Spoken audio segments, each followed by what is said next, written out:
Hello बच्चों, good morning. और आज की हमारी RSCIT थ्योरी क्लासेस के अंदर डे 1 में हम बात करने वाले हैं कि हम RSCIT थ्योरी के अंदर किस तरीके से अच्छी तरीके से थ्योरी को तैयार करके हमें मार्क्स लाना है। उसके लिए ये हमारी वीडियो सीरीज है जो हम हर सैटरडे आपको शेयर करेंगे।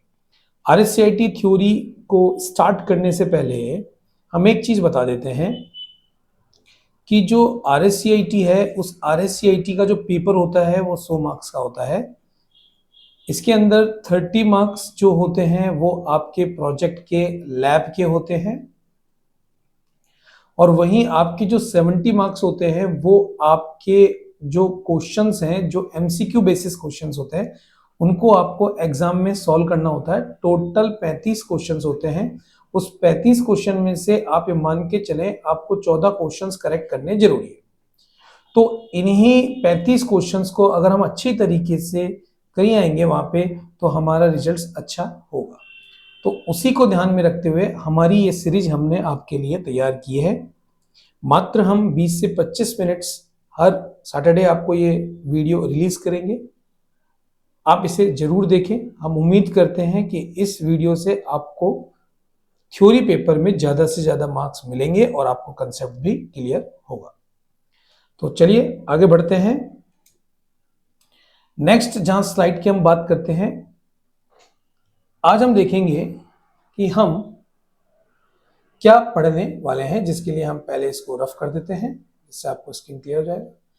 आज का जो हमारा एजेंडा है उसमें हम देखेंगे कंप्यूटर क्या होता है, कंप्यूटर के क्या क्या क्लासिफिकेशंस होते हैं, हार्डवेयर एंड सॉफ्टवेयर क्या होता है, सिस्टम सॉफ्टवेयर क्या होता है, एप्लीकेशन सॉफ्टवेयर क्या होता है और यूज ऑफ कंप्यूटर क्या होता है, जिससे हमको समझ में आएगा कि किस तरीके से हम कंप्यूटर का उपयोग करते हैं। तो चलिए आगे बढ़ते हैं। सबसे पहले अगर हम बात करें तो हम बात करेंगे कंप्यूटर से। जैसा कि आपकी स्क्रीन पे दिख रहा है कि कंप्यूटर क्या होता है उसके बारे में हम बात करने वाले हैं। तो नॉर्मली आप इस तरीके के एक कंप्यूटर को आप जानते हैं जिसके अंदर यहां पे ये कीबोर्ड होता है, ये आपको दिख रहा है जिसे हम CPU कहते हैं, और ये जो आपको दिख रहा है जिसे हम मॉनिटर कहते हैं, जो आपकी लैब में भी अवेलेबल रहता है या आपके घर में भी अवेलेबल रहता है। तो अगर मैं इस पूरे डेस्कटॉप जिसको मैं बोल रहा हूं, इस पूरे के पूरे डेस्कटॉप के आर्किटेक्चर को देखूं तो उसके लिए हमने यहां पे भी एक प्रोसेस बनाया है कि जो कंप्यूटर होता है वो इंफॉर्मेशन को इनपुट करता है, उसको प्रोसेस करता है और फिर उसका आउटपुट देता है। मतलब क्या कि कीबोर्ड के माध्यम से आप इंफॉर्मेशंस को इनपुट करवाते हो CPU में, मतलब कि प्रोसेसिंग में।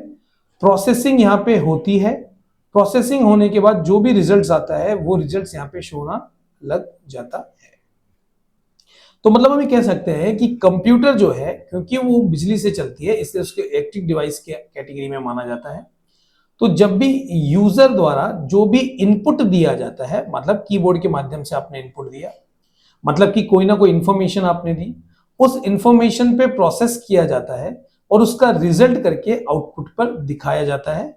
तो इसका मतलब ये हो गया कि जो भी रिजल्ट आता है वो एक निश्चित निर्देशों का पालन करते हुए ही आता है। तो इस कारण हमारा जो रिजल्ट्स आता है वो बिल्कुल एक्यूरेट होता है। तो इस तरीके से कंप्यूटर एक इलेक्ट्रॉनिक डिवाइस हो जाती है जो हमारे इनपुट पे प्रोसेस करके आउटपुट प्रदर्शित करती है। और कंप्यूटर का जो सबसे पहले जनक माना गया है वो चार्ल्स बेबेज को कंसर्न किया है। आगे बढ़ते हैं नेक्स्ट स्लाइड के ऊपर, पहले इसको हम रफ कर लेते हैं। अब बात आता है कि अगर हमें बात करें कि कंप्यूटर कितने टाइप के होते हैं या हम कंप्यूटर को किस तरीके से क्लासिफाइड कर सकते हैं, तो सबसे पहले हम बात करेंगे इस कंप्यूटर का। जो आपको ये दिख रहा है इसे बोलते हैं सुपर कंप्यूटर। और दुनिया का जो पहले सुपर कंप्यूटर आया है वो है क्रे 1, जिसे 1976 में क्रे रिसर्च द्वारा बनाया गया। और जो ये सुपर कंप्यूटर है, सुपर कंप्यूटर नाम से ही पता लग रहा है कि इसकी जो वर्किंग है वो बहुत ही पावरफुल होती है। इसके जो रिजल्ट्स आते हैं वो भी बहुत तीव्र गति से और एक्यूरेट आते हैं। इसका जो उपयोग किया जाता है वो रिसर्च में किया जाता है, कोई भी भविष्यवाणी करनी होती है उसके बारे में किया जाता है। तो सुपर कंप्यूटर अपने आप में ही पावरफुल कंप्यूटर्स होते हैं। तो इस तरीके से जो सुपर कंप्यूटर है उसकी एप्लीकेशन बहुत ही पावरफुल होती है, मतलब कि उसके उपयोग भी बहुत पावरफुल हो सकते हैं। जैसे नंबर 1, अगर मौसम की भविष्यवाणी आप सुनते हैं जिसमें आपको पता लगता है कि आज बरसात का मौसम है या आने वाले दिनों में बरसात आएगा, तो वेदर फॉरकास्टिंग का काम भी आपका सुपर कंप्यूटर करता है। इसी तरीके से एक दूसरा बहुत ही इंपॉर्टेंट काम होता है जिसे बोलते हैं अर्थक्वेक, मतलब कि भूकंप। ये जो भूकंप होता है ना, भूकंप, उसकी जानकारी भी आपको सुपर कंप्यूटर के माध्यम से पता लग जाती है। उसी के साथ साथ जैसे कि अगर मान लो कि कोई लैंड है और इस लैंड को हमको ड्रिल करना है, खोदना है और ये पता लगाना है कि भैया इसके नीचे कोई प्राकृतिक गैस, पेट्रोलियम, कोयला, कुछ तो ऐसे संसाधन नहीं है, तो उसके लिए भी इस तरीके का एक सुपर कंप्यूटर उपयोग कर सकते हैं। और उसके साथ साथ जो बहुत ही पावरफुल मशीन्स के कम्युनिकेशंस होते हैं, मतलब कि संचार में भी इसका उपयोग किया जाता है। तो इस तरीके से आपने देखा कि सुपर कंप्यूटर के उपयोग बहुत सारे हैं। जिस तरीके से आज हथियारों के परीक्षण, नाभिकीय हथियारों, न्यूक्लियर वेपन्स का जो भी इंपैक्ट है उस सब की भी रीडिंग सुपर कंप्यूटर द्वारा की जाती है। अब जब सुपर कंप्यूटर की इतनी इंपॉर्टेंस थी तो इसके लिए बड़े बड़े देश क्यों ना पीछे रहते, तो उन्होंने अपना अपना सुपर कंप्यूटर बनाया। जैसे सबसे पहले अगर हम बात करें तो सबसे पहले बात करते हैं यूएसए की। यूएसए ने अपना एक सुपर कंप्यूटर बनाया जिसका नाम दिया IBM स्क्वायर। उसी तरीके से जापान ने भी अपना फ्यूजित्सु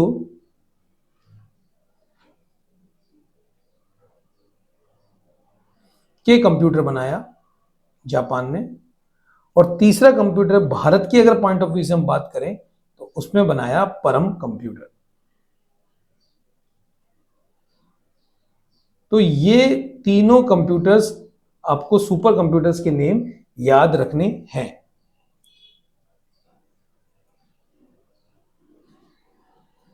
आगे बढ़ते हैं।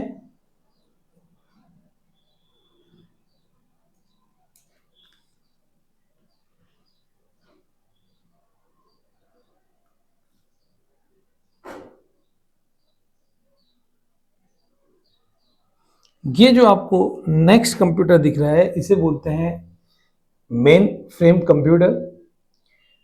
अगर हम कॉस्टिंग की बात करें तो ये काफी महंगे होते हैं और महंगे होने के कारण ये कुछ महत्वपूर्ण डिपार्टमेंट में, या आप बोल सकते हैं महत्वपूर्ण, जैसे कि कोई भी गवर्नमेंट के जितने भी ऑर्गेनाइजेशन होते हैं उसमें इसका उपयोग किया जाता है, या जितने भी बड़े बिजनेस ऑर्गेनाइजेशंस होते हैं वो इस तरीके के अपने अकॉर्डिंग, अपने टास्क के अकॉर्डिंग मेन फ्रेम कंप्यूटर्स को बनाते हैं। इसके अंदर मेन जो बात है वो ये है कि इसके अंदर जो इंफॉर्मेशन होती है वो इंफॉर्मेशन आप लार्ज स्केल पे, मतलब कि बहुत बड़ी इंफॉर्मेशंस को एक साथ प्रोसेस कर सकते हैं। तो अगर कुछ मेन फ्रेम कंप्यूटर्स की हम बात करें तो उसमें हमें देख सकते हैं, अगर एग्जांपल के पॉइंट ऑफ व्यू से देखें तो हिताची Z800 बहुत ही इंपॉर्टेंट है। जैसे ICL, VME, ये भी कुछ इंपॉर्टेंट मेन फ्रेम कंप्यूटर्स होते हैं। तो इस तरीके से एक क्लासिफिकेशन में मेन फ्रेम कंप्यूटर्स को भी कैलकुलेट किया जाता है। नेक्स्ट स्लाइड पे चलते हैं। यहां पे हमने दो तरीके की बात करी है कि मिनी और micro computers. Mini and micro computers क्या है? तो जो मिनी कंप्यूटर होते हैं वो नॉर्मली, मिनी जो कंप्यूटर्स हैं वो नॉर्मली जो छोटे बिजनेसेस होते हैं, जो आप बोल सकते हैं स्मॉल साइज के जो बिजनेसेस होते हैं उसमें उपयोग में लाए जाते हैं। और ये एक, आप ये बोल सकते हैं कि पावरफुल मशीन होती है जिससे कि आप मिडिल रेंज की जो कंपनीज होती है, जो प्रोडक्शन हाउस है, वो अपना सारा काम सिंगल और मल्टी यूजर के माध्यम से इन कंप्यूटर्स के ऊपर कर सकते हैं, क्योंकि इसके जो प्रोसेसर होते हैं वो बहुत ही पावरफुल होते हैं। तो आपने सुना होगा जब आप कंप्यूटर ले जाते हैं ड्यूल कोर का नॉर्मली मतलब होता है कि एक मशीन के अंदर 2 प्रोसेसर लगे हुए हैं। इसे क्वाड कोर बोलते हैं, इसका मतलब 4 क्वाटा ऑक्टा इस तरीके से डेका, मतलब जितने प्रोसेसर होंगे आप समझ सकते हैं उतनी ही परफॉर्मेंस बहुत ज्यादा होती है। तो अगर इसके भी एग्जांपल की हम बात करें तो K02 Texas SDS 92 Texas TI 9020 9090 ये सब इसमें उपयोग में लिया जाता है। वहीं डेस्कटॉप कंप्यूटर की हम बात करते हैं, हमारे पीसीस की बात करते हैं, पाम टॉप की बात करते हैं, टैबलेट की बात करते हैं, स्मार्टफोन की बात करते हैं, ये सब जो कैटेगराइज हैं ये सब कैटेगराइज होते हैं माइक्रो कंप्यूटर के अंदर। माइक्रो कंप्यूटर के अंदर, माइक्रो कंप्यूटर का मतलब हो गया होते छोटे हैं लेकिन ये अब छोटे के हिसाब से बहुत ही फास्ट काम करने, क्योंकि इनकी डिवाइसेस भी छोटी हो जाती है, तो इस तरीके से ये फास्ट वर्क करते हैं। अब यहाँ पे आपने डिफरेंट टाइप के कंप्यूटर्स के बारे में समझा, तो अब हम बात कर लेते हैं कि इस कंप्यूटर सिस्टम्स के जो फायदे हैं वो क्या फायदे हैं, हम क्यों उपयोग करें कंप्यूटर का। तो इसके लिए हम उपयोग करते हैं एक स्लाइड का। हम हमारी एक स्लाइड पर चलते हैं, फिर आपको और समझाने की कोशिश करते हैं। हम मान लेते हैं ये हमारी स्लाइड है आपको समझाने के लिए। तो ये जो पूरा प्रोसेस है इससे फायदा क्या होने वाला है, देखिए सबसे पहला अगर अपन बात करें कि बेसिक बेनिफिट्स ऑफ कंप्यूटर्स की हम बात करें, तो पहली बात तो जो आपका काम होता है उसकी जो स्पीड होती है वो बहुत फास्ट हो जाती है, कुछ ही सेकंड्स के अंदर आपका प्रोसेस कर पाते हैं डेटा के ऊपर। दूसरा, जो आप रिजल्ट चाहते हैं उसका जो लेवल है, मतलब कि जो उसकी एक्यूरेसी है वो एक्यूरेसी भी पूर्णतः कंप्लीट आती है, और जो डेटा आपने दिया है उसमें जो रिजल्ट्स आता है वो भी कंप्लीट आता है। तो कंप्यूटर जो डेटा को एक्यूरेट करता है उसका कोई ना कोई एक सिद्धांत वो फॉलो करता है जिसे हम बोलते हैं गीगो सिद्धांत। गीगो का मतलब होता है गार्बेज इन गार्बेज आउट। तो कंप्यूटर जो एक्यूरेसी फॉलो करता है उसके लिए वो गीगो कंसेप्ट्स को फॉलो करता है। तीसरा, आपको कैपेसिटी जो कंप्यूटर की है, जो कि डेटा रखने की कैपेसिटी है, वो हाई लेवल पे मिल जाती है। वर्सेटिलिटी मिल जाती है, मतलब एक साथ आप बहुत सारे वर्सटाइल वर्क कर सकते हैं। और ऑब्वियसली बात है कंप्यूटर एक मशीन है, थकता है नहीं, कंटिन्यूअसली वर्क करता रहता है। तो यहाँ पे भी आपको पूरा का पूरा प्रोसेस एक साथ 1 या 2 प्रोसेस में किया जा सकता, आसानी से किया जा सकता है। तो इस तरीके से आपको एक बात समझ में आएगी कि कंप्यूटर के ये बेनिफिट्स में भी आप इसको कैलकुलेट कर सकते हैं। आगे चलते हैं।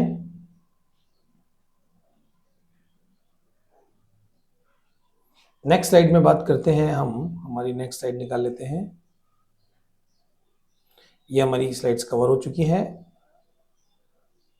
सिस्टम सॉफ्टवेयर की हम बात करना चाहेंगे, बहुत ही इंपॉर्टेंट टॉपिक है एग्जाम्स के पॉइंट ऑफ व्यू से भी। सिस्टम सॉफ्टवेयर जो होता है एक ऐसा सॉफ्टवेयर आप बोल सकते हैं जो यूजर, मतलब कि ऐसा समझ लीजिए आप कि ये एक सिस्टम है और मान लेते हैं इस पे काम करने वाले आप हैं। तो यूजर से जो भी इंफॉर्मेशन है वो इंफॉर्मेशन और एप्लीकेशन सॉफ्टवेयर्स के साथ काम करता है सिस्टम सॉफ्टवेयर। मतलब यूजर ने कोई भी इंफॉर्मेशन दिया या इंफॉर्मेशन लेना चाहा, उसके लिए उसने एप्लीकेशन सॉफ्टवेयर का उपयोग किया, तो इस पूरे के पूरे प्रोसेस को कंट्रोल करने का काम कौन करता है? सिस्टम सॉफ्टवेयर काम करता है। मतलब कि अभी कह सकते हैं कि ये सिस्टम सॉफ्टवेयर आपके इस सिस्टम के जितने भी रिसोर्सेज हैं उनको मेंटेन करने का काम करता है। मतलब क्या कि जैसे आपका ओएस है, ओएस का मतलब यहां पे होगा ऑपरेटिंग सिस्टम। जो भी आपका ऑपरेटिंग सिस्टम है उस ऑपरेटिंग सिस्टम के hardware, software, memory, input device, output device, इन सबके साथ कोऑर्डिनेट करता है और आपको परफेक्ट रिजल्ट देने की कोशिश करता है सिस्टम सॉफ्टवेयर। अगर हम बात करें इसके टाइप की, तो सिस्टम सॉफ्टवेयर में देखो ऑपरेटिंग सिस्टम होता है, जैसे लिनक्स है ना, आपने विंडोज यूज कर सकते हैं। इसी तरीके से डिवाइस ड्राइवर, जितने भी आपकी डिवाइस होती है ड्राइवर्स होते हैं, जैसे पेन ड्राइव के लिए आपने कीबोर्ड के लिए कोई ड्राइवर डाला या किसी भी स्पेसिफिक काम करने के लिए आपने ड्राइवर डाला, उसका कंट्रोल करता है। फायरवेयर किसी भी तरह के कोई भी आपके वायरस है वो आपके कंप्यूटर में ना आए, उसको भी कंट्रोल करने का काम ये करता है। जितने भी आपकी प्रोग्रामिंग लैंग्वेज है उसको ट्रांसलेट करने का काम ये करता है।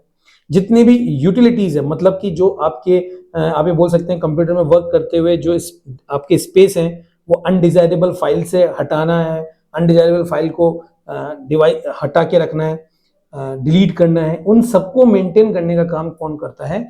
सिस्टम सॉफ्टवेयर करता है, जो कि बहुत ही ज्यादा उपयोगी होता है आपके कंप्यूटर के लिए, जिससे कि आपका सिस्टम प्रॉपर चल सके। आगे बढ़ते हैं।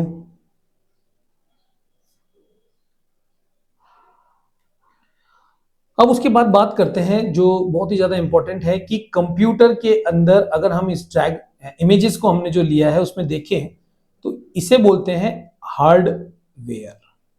हार्डवेयर का मतलब हो गया जो कंप्यूटर की डिवाइसेस जिनको आप टच कर सकते हैं, जिनको आप अपनी आंखों से देख सकते हैं, जैसे कि optical drive, RAM, CPU, motherboard, power supply, system fan, floppy, ये सब जो हैं वो सीपीयू के अंदर ही एलिमेंट्स होते हैं। मतलब ये सब हार्डवेयर्स होते हैं जिन हार्डवेयर के कारण आपका सिस्टम प्रोसेस करता है। वहीं आपके सिस्टम पर काम करने के लिए जैसे आप एमएस ऑफिस सीखते हैं, आप इंटरनेट का यूज करते हैं, आप पीडीएफ फाइल ओपन करते हैं, आप सॉन्ग सुनते हैं, तो ये सारी फैसिलिटी जो सॉफ्टवेयर देते हैं उसे बोलते हैं एप्लीकेशन सॉफ्टवेयर। तो अगर हम बात करें कि एप्लीकेशन सॉफ्टवेयर जो होता है, एप्लीकेशन सॉफ्टवेयर ये जो नॉर्मली आपको पता है कि ग्राफिक्स, ऑडियो, वीडियो, मल्टीपल या आपके आप बोल सकते हैं डॉक्यूमेंटेशन के लिए जो सॉफ्टवेयर यूज किए जाते हैं वो सब स्पेशलाइजेशन एप्लीकेशंस होते हैं। वहीं आप जब ब्राउज करते हो जैसे कि internet explorer, Mozilla Firefox, Google chromes, ये सब भी वेब ब्राउजर की तरह काम करते हैं और एक तरीके से एप्लीकेशन सॉफ्टवेयर के लिए काम करते हैं, जिससे कि आप कोई भी HTML बेसिस फाइल को इंटरनेट पे आसानी से सर्च कर सके। इस तरीके से ये जो साइट आपको दिख रहा है इसे हम बोलते हैं एप्लीकेशन, मतलब कि यूजर की आवश्यकता के अनुसार बनाए हुए वर्क। और जहां हार्डवेयर की बात करेंगे वहां पे हम मुख्यतः हार्डवेयर के अंदर इनपुट डिवाइसेस को, आउटपुट डिवाइसेस को जिसको हम देख सकते हैं, टच कर सकते हैं, या फिर प्रोसेसिंग डिवाइसेस को, स्टोरेज को आसानी से देख सकते हैं, समझ सकते हैं। ये सभी हार्डवेयर और एप्लीकेशन सॉफ्टवेयर्स के कंबाइंड एलिमेंट्स होते हैं। तो उम्मीद करते हैं यहां तक आपको हार्डवेयर और एप्लीकेशंस के बारे में समझ में आ गया होगा। नेक्स्ट स्लाइड्स पकड़ते हैं। जैसा कि स्क्रीन पे दिख रहा है कि जो आपके कंप्यूटर्स हैं उनका उपयोग हम कहां कर सकते हैं, उसी के बारे में इसमें हम चर्चा कर लेते हैं। जैसे अगर हम बात करें हमारे घरों में जो कंप्यूटर्स है उसका उपयोग बच्चे अपना होमवर्क बनाने में या फिर एंटरटेनमेंट करने में या सोशल मीडिया पे अपना टाइम निकालने में, जैसे कि फेसबुक, इंस्टाग्राम और कुछ यूट्यूब से अपने ज्ञानवर्धक वीडियो देखने के लिए उपयोग करते हैं। इसलिए कंप्यूटर का उपयोग घरों में इन सभी वेरियस पर्पस के लिए किया जाता है। वहीं अगर हमारे एजुकेशन में बात करें तो हम कंप्यूटर के थ्रू स्मार्ट क्लासेस बना सकते हैं, ऑनलाइन एजुकेशन सिस्टम क्रिएट कर सकते हैं, बच्चों को पढ़ने के लिए डिजिटल लाइब्रेरी बना सकते हैं। तो ये सारा उपयोग हम एजुकेशन बेसिस पे करते हैं। वहीं अगर बिजनेस के पॉइंट ऑफ व्यू से हम बात करें तो भैया बिजनेस के अंदर बहुत सारा यूटिलाइजेशन आज कंप्यूटर का होने लग गया। जैसे अगर हम बात करें किसी से कम्युनिकेशंस करने के लिए भी हम यूज करते हैं, कोई सेल्स एंड मार्केटिंग को प्रमोट करने के लिए भी हम इसका उपयोग करते हैं, हमारे जितने भी ह्यूमन रिसोर्सेज हैं, जो लोग हैं उनको ट्रेनिंग देने के लिए, टैक्सेशन इंप्लीमेंट करने के लिए, परफॉर्मेंस अप्रेजल बनाने के लिए भी हम इसका उपयोग करते हैं। तो इस तरीके से कंप्यूटर का उपयोग आज की तारीख में बहुत ही ज्यादा हो गया है। तो यहाँ पे हमने एक डिस्कशन किया है, जो हमारा पहला चैप्टर्स है RSCIT की बुक के अंदर, जब आपकी जो बुक मिली हुई है उसको आप देखेंगे तो उसके अंदर जो मेन टॉपिक्स हैं उसको हमने इस वीडियो में कवर किया है। और यहाँ पे हमने इंट्रोडक्शन टू कंप्यूटर नाम का जो चैप्टर्स है उसके मेन पार्ट्स को हमने यहाँ पे डिस्कशन किया है। तो इस वीडियो को आप देखें और अपने मित्रों के साथ शेयर जरूर करें, क्योंकि यहाँ पे हमने थ्योरी नंबर 1 को छोटे शॉर्ट्स में जहां जहां उपयोगी चीजें हैं एग्जाम्स के दृष्टिकोण से, वहां पे हमने इसका डिस्कशन किया है। उम्मीद करते हैं आपको ये वीडियो अच्छा लगा होगा। धन्यवाद, बाय बाय।